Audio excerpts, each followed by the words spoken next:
உங்கள் அத்துணை பேருக்கும் என்னுடைய முத்தான வணக்கங்களை தெரிவிக்கிறேன். இந்த வீராய் மக்கள் ஒவ்வொரு ஃப்ரேமும் எப்படி எடுக்கப்பட்டிருக்கும் அப்படின்னு எனக்கு தெரியும். ஏன்னா மாயாண்டி குடும்பத்தார் அப்படிங்கிற ஒரு மிகப்பெரிய காவியத்தை எல்லாரும் பார்த்துருப்பீங்க. அந்த படத்தில் 10 இயக்குனர் சேர்ந்து நடித்தோம். 10 இயக்குனரும் அவங்கவுங்க சீனை இந்த சீனில் ஸ்கோர் பண்ணணும்னு சொல்லி ஒரு சேலஞ்ச் எடுத்து பண்ணோம். அந்த இடத்துல தீபாவுக்கு அங்கே இருந்தாங்க. அவங்க சீன் எடுக்கும்போது ஒட்டுமொத்த யூனிட்டே ஸ்பாட்லேயே எழுதும்.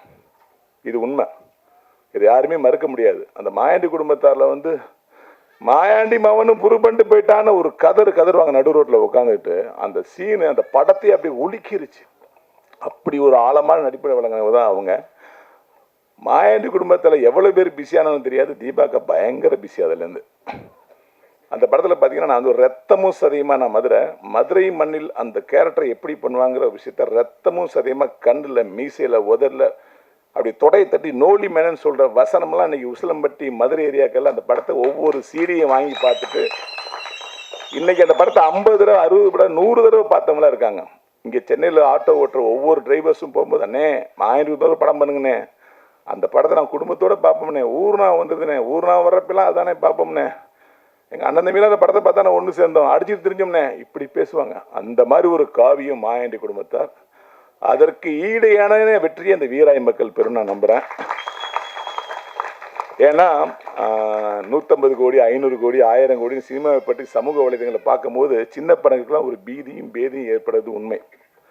இயக்குனர் ரஞ்சித் அவர்களே சொல்லியிருக்காங்க, இன்னைக்கு சின்ன படங்களை ஓடிடியே வாங்க மாட்டாங்கன்னு சொல்கிறாங்க. படத்தில் உட்காந்துட்டீங்கன்னா நீங்கள் சின்ன படம் பெரிய படம்னு பேதம் பார்க்குறதே இல்லை. நல்லா இருந்தால் கை தட்டுவீங்க, நல்லா இருந்தால் எவ்வளோ பெரிய படம் நினச்சி போயிருவீங்க. உண்மைதானே? அப்போ இந்த மாதிரி படங்கள் ஓடும்போது பத்திரிகையாளர்கள் அதாவது ஆராதனை செய்து நீங்கள் இது கொண்டாடும் போது நாகராஜ் கருப்பையா போன்ற ஒரு 25 வருஷ போராட்டமான இயக்குநர்கள்லாம் மேலே வரணும். ஜெயித்தவர்களே திரும்பி ஜெயிக்கிற சந்தோஷம் இருக்குது எவ்வளவோ, அதை விட ஜெயிக்க துடிப்பவர்கள் ஜெயிக்கிறது எவ்வளோ பெரிய சந்தோஷங்கிறது ஜெயிச்சவங்களுக்கு தான் தெரியும். அது ஒரு பெரிய வலி. அந்த வலியிலேருந்து மீண்டு வர சுகம் இருக்குது தெரியுமா, அது பேரின்பம். அந்த பேரின்பத்தை கடவுள் இந்த படத்தின் மூலமாக என்னுடைய அன்பு தம்பி நாகராஜ் கருப்பையா கொடுக்கணும்னு வேண்டிக்கிட்டு இந்த படத்தை எல்லாரும் ஆதரிங்க. அனைவருக்கும் நன்றி. செய்திகளை உடனுக்குடனும் துல்லியமாகவும் தெரிந்து கொள்ள சப்ஸ்கிரைப் பண்ணுங்க.